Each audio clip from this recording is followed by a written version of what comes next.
solo en Fouetté, el lugar en donde podemos ver la música y escuchar la danza, con Liliana Mascareñas.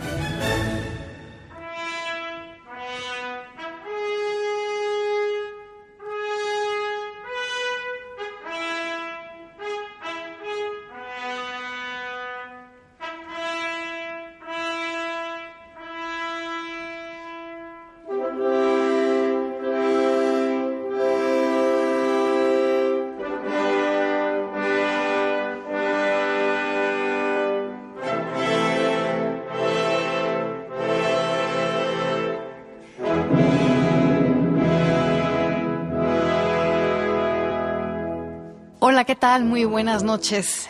¿Cómo están? Bienvenidos a Fouetté, este espacio de Opus 94 en donde cada semana podemos ver la música y escuchar la danza. Yo soy Liliana Mascareñas y con este fragmento del Capricho Italiano de Piotr Ilyich Tchaikovsky les agradezco su compañía y los invito a disfrutar el programa de hoy. Antes que nada, vámonos hoy a situar en Portugal. Hagamos este ejercicio. Por un momento, vámonos a Portugal, a 1340, en donde don Pedro, príncipe heredero de la corona portuguesa, se casa, obligado por su padre, el rey Alfonso IV de Portugal, con Constanza de Castilla, con quien se dice que tuvo 3 hijos. El príncipe no tiene ningún sentimiento por esta princesa, por esta infanta española, y la situación se complica con la presencia en la corte de una dama de honor de su mujer, la dama Inés de Castro, de Galicia. Don Pedro tiene 20 años, Inés de Castro tiene 15. La pasión ineludible y fulgurante que los une desde la primera vista está obviamente totalmente desaprobada por todo su entorno, empezando por el rey.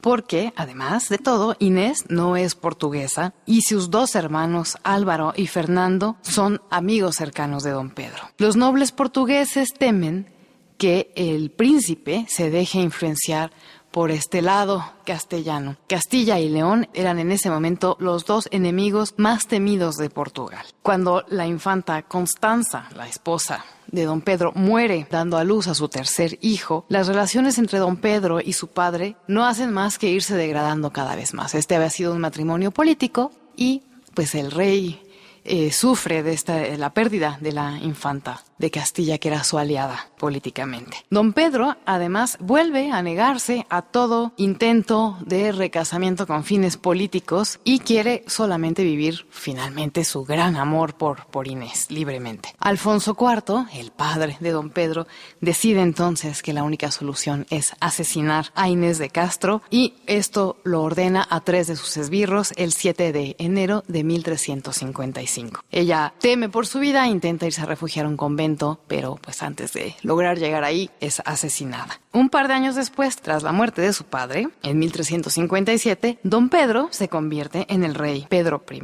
Y entonces decide encontrar a los asesinos de Inés y declara que ella es su mujer legítimamente. Se dice que ellos se habían casado en secreto, entonces en esta proclamación pues hace público que tuvo un matrimonio legal con doña Inés de Castro. Se dice también que en 1361 los restos de Inés fueron exhumados y transferidos al monasterio de Santa María de Alcobaza para depositarlos en una magnífica tumba de mármol blanco. Pero lo importante de esta historia, que tiene estos tintes de leyenda, es que don Pedro, al exhumar los restos de doña Inés, la vistió con los hábitos más hermosos, más lujosos, la coronó, sentó el cadáver en un trono y obligó a toda su corte a que vinieran uno por uno a besarle la mano a su reina muerta. Esta, pues, como les dije, tiene tintes de leyenda, aunque pues se sabe que es una historia verdadera que ocurrió en esta época en Portugal. Y esta historia de amor apasionado y trágico ha inspirado a un buen número de artistas. Tenemos, en primer lugar, la obra del español Luis Vélez de Guevara, que se llama Reinar después de morir, que fue escrita en 1652, y una obra de teatro de Henri de Monterland, que se llama La Reina Muerta, escrita en 1942. Y en 2011 fue el bailarín y coreógrafo Kader Belarbi, director del Ballet del Capitolio de Toulouse, quien decidió ofrecernos una visión coreográfica de esta leyenda de la difunta reina, inspirado precisamente en estas dos obras anteriores, la de Luis Vélez de Guevara y la de Henri de Monterland. Kader Belarbi, que fue un bailarín estrella del Ballet de la Ópera de París, se retiró en 2008 y a partir de ese momento desarrolló una carrera coreográfica que había empezado ya desde 1987. Y pues empezó a trabajar con el Ballet del Capitolio Nacional de Toulouse, del cual asumió la dirección un año después de haber estrenado La Reina Muerta en 2011. Belarbi en esta obra mezcla la danza clásica con la danza contemporánea para crear un ballet original y muy completo. Esto va más allá de una mera obra de teatro bailada. Su creación es casi cinematográfica. Belarbi juega mucho aquí con los colores,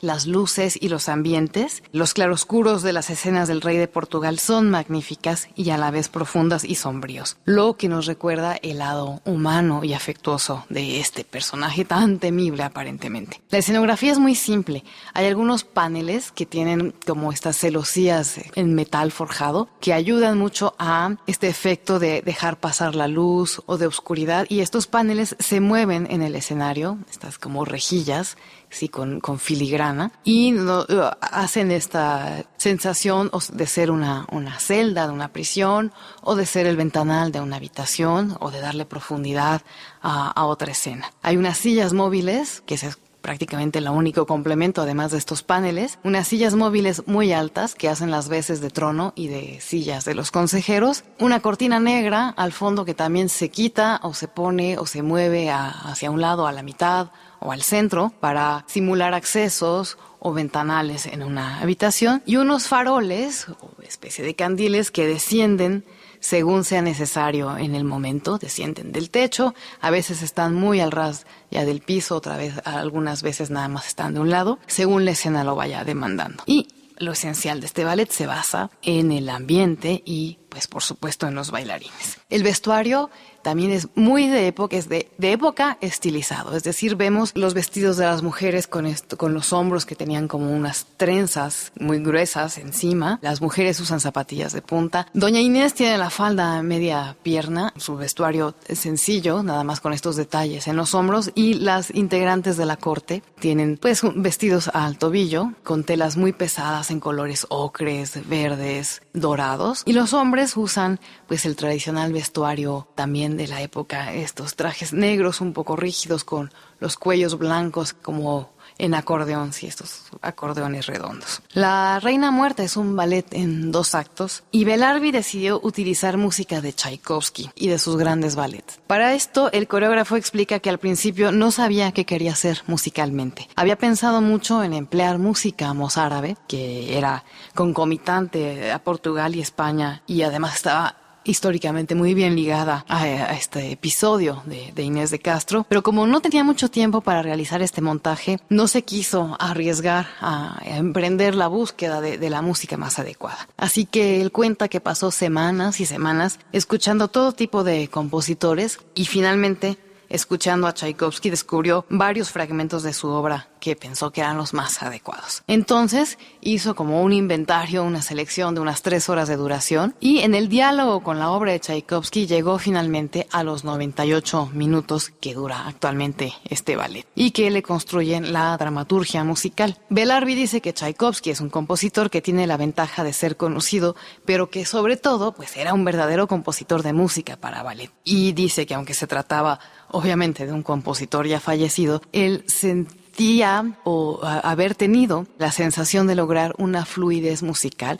como si hubieran estado trabajando juntos, que esto es un poco también lo que Georges Balanchine decía siempre de cuando componía con música de Tchaikovsky. Pero vamos a entrar ya de lleno a esta historia, en donde, claro, es una adaptación libre del relato histórico, de los hechos históricos y de las obras literarias que habían inspirado a Belarbi. Aquí tenemos pues los personajes centrales, que son el rey Ferrante, don Pedro, doña Inés, la infanta de Castilla, y hay un personaje que pues siempre aparece por ahí, que es el consejero principal del rey Ferrante. Estamos, como ya les había contado, en la corte de Portugal en 1340. Y antes de que se levante el telón con este prólogo que hace el Capricho italiano, vemos todo oscuro y delante del telón se proyecta una sombra gigante, sí, de enormes proporciones, de una figura coronada que pues nos hace entender que es el rey Ferrante. Él desea tener un heredero digno de él para el futuro de su reino y entonces ha pedido a su hijo don Pedro que contraiga matrimonio con la joven infanta de Navarra. Se abre el telón después de este prólogo con la sombra y estamos en un salón en donde vemos aparecer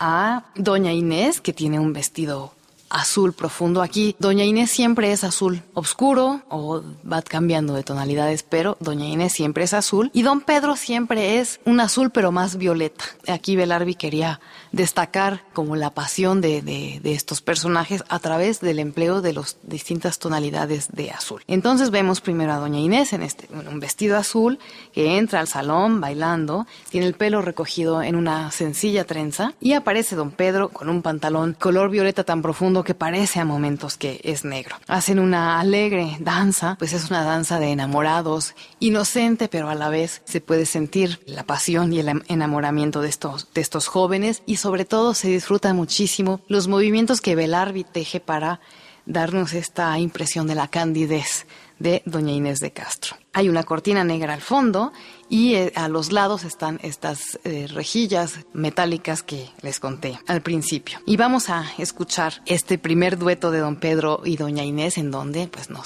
al público nos dejan saber que es una pareja que está muy enamorada y para ello escucharemos el divertimento de la suite número 1 en re menor opus 43 de Piotr Ilich Tchaikovsky, interpretada, así como todas las piezas que escucharemos en este programa, por la Orquesta Nacional del Capitolio de Toulouse, dirigida por Cohen Kessel.